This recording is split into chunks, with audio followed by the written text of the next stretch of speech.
तो कैसे हैं दोस्तों? आशा करता हूँ आप लोग बहुत ही अच्छे होंगे, घर पे होंगे और पढ़ रहे होंगे। तो दोस्तों एक बार पुनः मैं आप सभी का स्वागत करता हूँ आपके favourite YouTube channel Amit sir English गुरु पे। दोस्तों हम आप सबके लिए लेकर आए एक बहुत ही बेहतर सा पोएम का समरी जो 12th के सभी बच्चों को पढ़ना है, बिहार बोर्ड के सभी बच्चों को पढ़ना है। रेनबो पार्ट 2 एक बुक है जो बिहार बोर्ड के बच्चों को पढ़ना है, उसमें एक पोएम है एनीपिटाफ, बहुत ही इंपॉर्टेंट चैप्टर है। तो मैं इसका समरी लेकर आया हूँ। मैं सबसे पहले इस पोएम के शीर्षक को, इसके टाइटल को डिस्कस करूँगा। एनीपिटाफ का मतलब क्या होता है, तो इसका आप देखिए ग्लोसरी एंड नोट्स में दिया होगा। An inscription written on the tomb of someone in the memory of the dead, ऐसा कुछ लिखा होगा। तो इसका हिंदी हो गया कि कब्र लेख होता है। एनीपिटाफ का हिंदी क्या होता है? कब्र लेख।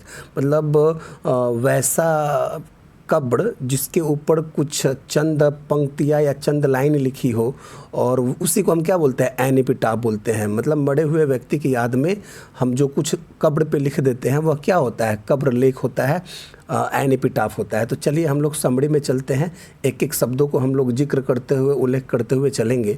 दिया है an epitaph has been composed by Walter de la Mare. मतलब एनीपिटाफ जो समरी है, पोएम है, इसको किसके द्वारा लिखा गया है? वाल्टर डेलामेयर के द्वारा लिखा गया है। याद कर लीजिएगा, इसके लेखक कौन है?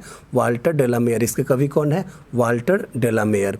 Through this poem the poet has tried to acquaint us with the inhuman condition of modern life. ध्यान दीजिए, थ्रू दिस पोएम, इस कविता के माध्यम से, द पोएट हैज़ ट्राइड, कवि ने कोशिश किया है, to acquaint us with the inhuman condition of modern life. मतलब कवि ने कोशिश किया है हमें परिचय कराने का। टू एक्वांट अस का मतलब क्या होता है? हमें परिचय कराने का। टू एक्वांट अस, हमने परिचय कराने का कोशिश किया है किससे? विद द इनह्यूमन कंडीशन, अमानवीय स्थिति से। कैसी अमानवीय स्थिति? तो मॉडर्न लाइफ का, मतलब आधुनिक जीवन का। मैं एक शब्द में इसका हिंदी बताऊंगा। Through this poem the poet has tried to acquaint us with the inhuman condition of modern life. मतलब इस कविता के माध्यम से कवि ने आधुनिक जीवन के अमानवीय स्थितियों से हमारा परिचय कराने का कोशिश किया है। चलिए आगे बढ़ते हैं। The poem is a description of a beautiful lady who is dead and lying in the grave. मतलब यह कविता एक वर्णन है। किसका वर्णन है? तो एक काफ़ी खूबसूरत लड़की का, औरत का वर्णन है। हु इज़ डेड, जो अब क्या हो गई है? मर गई है। And lying in the grave, और कब्र में दफना दी गई है या लेटी हुई है। मतलब यह कविता एक बहुत ही खूबसूरत औरत का वर्णन है जो मर चुकी है और कब्र में दफनाई जा चुकी है। आगे पढ़ते हैं। He indicating to the grave says that here lies the most beautiful lady. मतलब उन्होंने, इंडिकेटिंग टू द ग्रेव्स का मतलब कब्र के तरफ इशारा करते हुए, सेज कहते हैं, डैट की हेयर लाइज, यहाँ लेटी हुई है। कौन लेटी हुई है? तो द मोस्ट ब्यूटीफुल लेडी, एक काफ़ी खूबसूरत औरत लेटी हुई है, दफनाई गई है।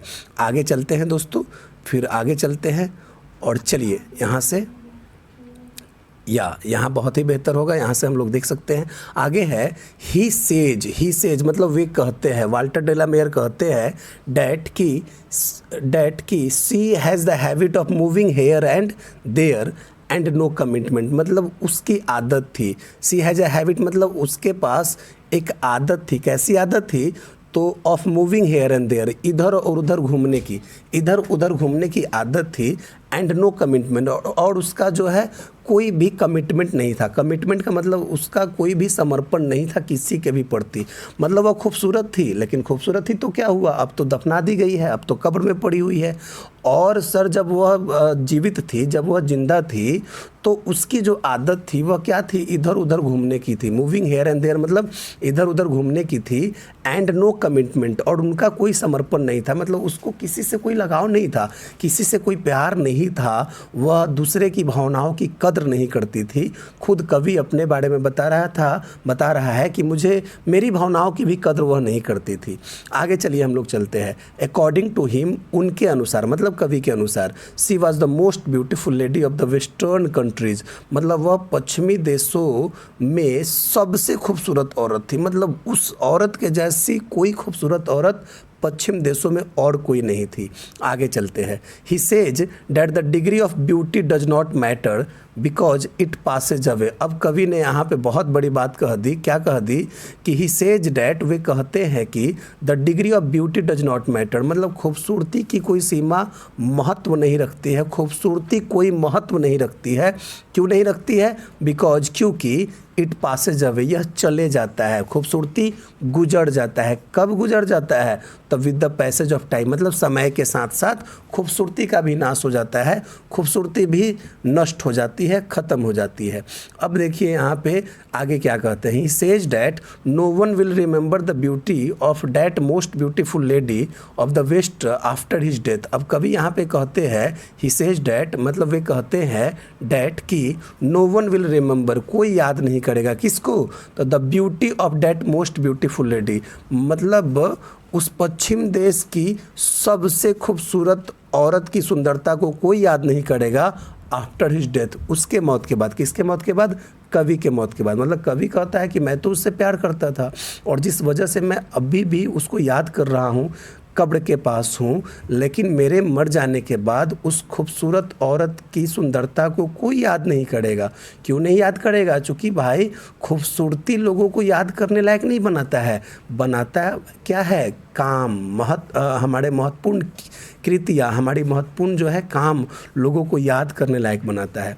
आगे है the poet deeply loved her but she did not care for him. देखिए क्यों कवि याद कर रहा है अभी भी। देखिए कवि का प्यार यहाँ पे बहुत ही सच्चा है। कवि बोलता है कि कवि बड़ा गहराई से जो है उससे प्यार करता था, but she did not care for him, लेकिन उससे जो है उनकी थोड़ी भी परवाह नहीं थी। तो कवि इसलिए बोलता है कि जब वो मर जाएगा तो कौन याद करेगा इस पश्चिम देश की सबसे खूबसूरत औरत को, कौन याद करेगा। तो ये तो कविता का अंत था। चलिए कंक्लूजन पे आते हैं, हम लोग निष्कर्ष करते हैं। Hence the poem ends with a message. अतः हेंस मतलब क्या होता है? अतः यह कविता ख़त्म होता है, एंड्स मतलब ख़त्म होता है, विथ अ मैसेज, एक संदेश के साथ। और वह संदेश क्या है? डैट मतलब वह संदेश यह है कि ब्यूटी इज नथिंग, खूबसूरती कुछ भी नहीं है, if not used for good purposes, अगर उसका इस्तेमाल अच्छे उद्देश्यों के लिए नहीं किया जाए। मतलब खूबसूरत होना सब कुछ नहीं है। क्या सब कुछ है? अच्छे कामों को करना, खूबसूरत कामों को करना मतलब बेहतर है। तो यहाँ पे बड़ा सुंदर सा एक मैसेज आया कि खूबसूरती कुछ भी नहीं है अगर उसका उपयोग जो है अच्छे कामों के लिए नहीं किया जाए। और हम ये कह सकते हैं, मैं अमित कुमार ये बता रहा हूँ आपको कि अगर आप खूबसूरत नहीं है तो भी कोई बात नहीं है, अगर आपके काम बहुत खूबसूरत है तो आपको इस देश और दुनिया में याद किया जाएगा। तो इन्हीं शब्दों के साथ इस समरी को मैं ख़त्म करता हूँ। आप लोग इसको अच्छे से नोट कर लीजिएगा। आपको लगता है कि ये वीडियो अच्छा था तो एक लाइक तो बनता है बॉस। चलिए इन्हीं शब्दों के साथ जय हिंद, जय भारत।